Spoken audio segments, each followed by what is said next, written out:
یہ جو عمران خان کا آپ دیکھیں پوری ہسٹری آپ جانتے ہیں، 76 سال پاکستان کی جو ہسٹری ہے، یہ پہلی دفعہ نہیں ہوا کہ کسی نکاح کو غیر مؤثر قرار دے دیا جائے۔ وہ تو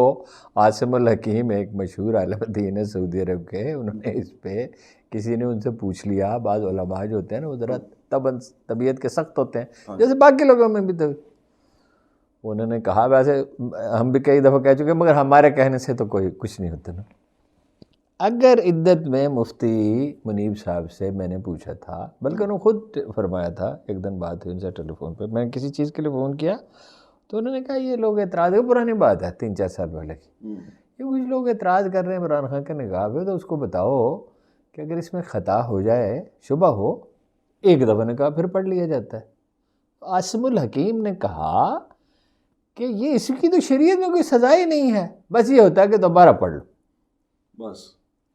ہاں شرعی مسئلہ یہ تو ہم نے کافی علماء سے پوچھا، لیکن انہوں نے کہا اگر عدالتیں کرپٹ ہوں اور سیاست دانوں کی پیروی کر رہے ہوں تو آپ کو سیب کا جوس پینے پہ سزا دے دیں گے۔ پھر انہوں نے بڑا سخت فکر رکھا، ان دونوں نے اپنی روحیں شیطان کو بیچ دی، سیاست دانوں عدالتی نظام کے بارے میں بھی کہا، پولیٹیشنز کے بارے میں بھی کہا، کسی کا نام نہیں لیا، کسی انڈیویجول کا نہیں کہا۔ لیکن ہارون صاحب اگر آپ تھوڑا ماضی کبھی مسلم ہسٹری میں کوئی دعویٰ میرا نہیں ہے کہ میں تاریخ کو بہت سی چیزیں ہم نے نہیں پڑھی، میں نے غور کیا اور پوچھا بھی ہے کہ اس بات پہ کبھی کسی کو سزا دی گئی ہو اور داڑھی نہ رکھنے پہ سزا دی گئی ہو۔ یہ مولویوں کا ایک ذہنی ڈھانچہ ہے، وہ دوسری بات ہے، ویسے علماء میں تو کسی نے بھی اس کی تصدیق نہیں کی، کسی بھی مکتبہ فکر میں۔ ہاں جی، لیکن سر جی آپ کو یاد ہونا چاہیے کہ 1988 میں جب IGI بنی تھی، محترمہ بینظیر بھٹو صاحبہ کو پیپلز پارٹی کی کافی اکثریت بھی انہوں نے لی تھی، مولانا عبدالقادر آزاد صاحب نے فتویٰ دیا تھا کہ جنہوں نے محترمہ بینظیر بھٹو کو ووٹ دیے پیپلز پارٹی، ان کے نکاح ٹوٹ گئے۔ تو یہ ہوتا نواز شریف کے ہی دور میں ہے، مثلا آپ دیکھیں نا کہ نواز شریف کو لایا جا رہا ہے، IGI نہیں ہے لیکن نون لیگ PDM ہے، لیکن دیکھو جی اس میں صرف نواز شریف تو ہے ہی قصوروار، نہ ظاہر ہے نواز شریف دیکھو نا، اس نے مری میں کہا ہے کہ دیکھو میں کھڑا ہوں تو وہ کہاں ہے، وہ بھائی ابھی کوئی فیصلہ تھوڑی ہوا ہے، ابھی ہو سکتا ہے کل تم گڑھے میں دلدل میں پڑے اور وہ حکومت کر رہا ہو۔ یہ تو قرآن مجید کہتے ہیں تلک الایام نداولها بین الناس، یہ دن ہیں جنہیں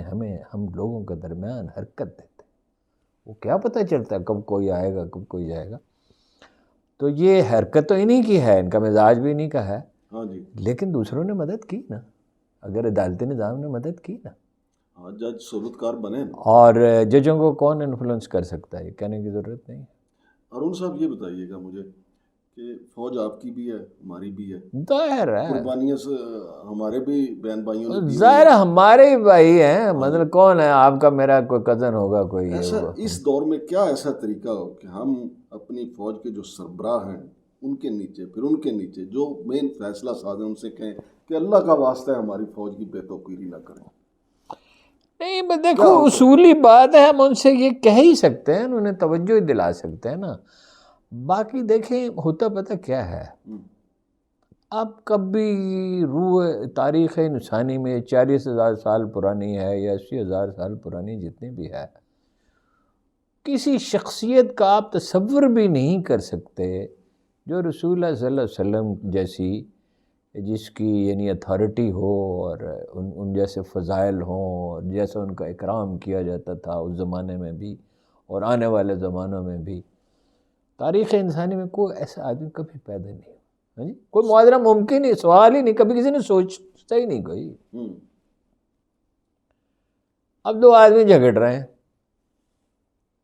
رسول اللہ صلی اللہ علیہ وسلم، میرے خیال ابتدائی دنوں کا واقعہ ہوگا، میرا قیاس ہے مدینہ منورہ میں، تو رسول اللہ نے فرمایا مجھے ایک ایسا کلمہ معلوم ہے کہ اگر یہ پڑھ لیں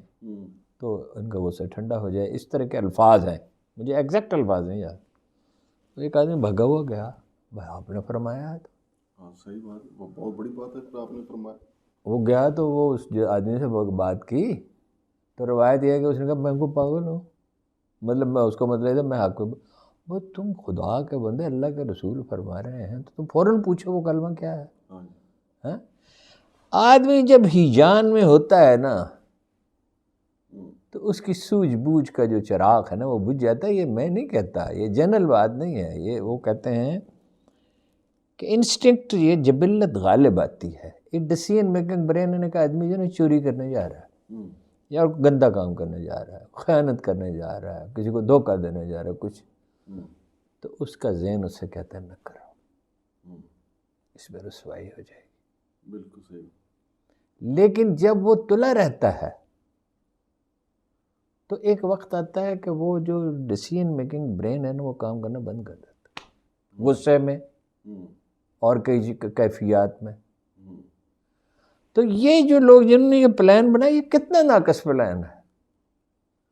یہ تو چند ہفتوں کی بات ہے، مطلب 8-9 فروری کو نواز شریف کو وزیر اعظم بنا دیں، اپریل مئی میں شور شرابہ، یہ کچھ نہ کچھ پیسے آئیں گے ظاہر ہے، عرب اس کو سارے دینے کی کوشش کریں گے، اور کچھ یہ کوشش کرے گا سی پیک کا بھی جھنڈا اٹھا لے گا اور یہ بھی، اور امریکہ بھی جائے گا اور یہ، اور کوشش کرے گا. لیکن جب انویسٹمنٹ نہیں ہوگی، جابز نہیں پیدا ہوں گی، یہ پورے والا کی موٹر وے کہاں سے بنے گی؟ نہ فیصل آباد میں اپنا جو ہے وہ اورنج ٹرین بن سکتی، نہ اس کی کوئی ضرورت بھی نہیں ہے، نہ مانسہرہ میں ہوائی اڈہ بن سکتا ہے، نہ جابز ہوں گی، مہنگائی بڑھ رہی ہوگی اسی رفتار سے. میں تو 3 دن پہلے سبزی کی دکان پہ گیا، میرے تو ہوش ہی گم ہو گئے کہ لوگ زندہ کیسے ہیں. اور بھائی شکر قندی 180 روپے کلو، کوئی آدمی کبھی ہم نے سوچا تھا، تصور کیا تھا؟ آلو اور پیاز 1500 کی تڑی، 300 روپے کلو. ہاں جی، پیاز کے ساتھ تو ہم روٹی کھا بھی لیا کرتے تھے، اب تو پیاز کے ساتھ روٹی بھی نہیں کھا سکتے. پیاز تو کوئی مینشنیبل چیز ہی نہیں تھی نا کہ کوئی اپنی کوئی مہنگی چیز ہے. ہارون صاحب، آپ کہہ رہے ہیں کہ، بلکہ کیا آپ نے بھی کہا، میں نے بھی سنا ہے، خبریں آ رہی ہیں کہ محترمہ مریم نواز جو ہیں وہ رائے ونڈ میں ریہرسل کر رہی ہیں وزارت اعلیٰ کی. وہ تو آپ نے دیکھا نہیں، وہ میز پہ بیٹھ کے اور وہ تصویریں بن رہی ہیں اور وہ سب بڑی سنجیدگی کا مظاہرہ کر رہی ہیں، اور یہ وہ بن جائیں. وہ تاریخ میں بہت سارے ایسے لوگ رہے ہیں حکمران جن کی صلاحیت نہیں تھی، نرم اگر الفاظ استعمال کیے جائیں، لیکن وہ ان کا کوئی انتظامی تجربہ تو نہیں ہے. لیکن علیم خان صاحب اور جہانگیر ترین صاحب وہ کہیں گے یار اسی بندے ٹھونا اس نہیں ہے بس. نہیں، کوشش تو وہ کریں گے نا، لیکن اس وقت دیکھیں نا نواز شریف کی بارگیننگ پوزیشن بہتر ہے، ان سے بہتر ہے. ان سے بہتر ہے. وہ تو پارٹی بنی نہیں نا، ان کو کچھ الیکٹیبلز، وہ بھی اسٹیبلشمنٹ کے سپورٹ سے کچھ الیکٹیبلز، کچھ ان کے جہانگیر ترین صاحب ذاتی طور پہ لوگوں کو oblige کرتے ہیں، لوگوں کا کام کاج کرتے ہیں، پیسے فراوانی سے خرچ کرتے ہیں، ذاتی مراسم اچھے رکھتے ہیں، ہاں جی.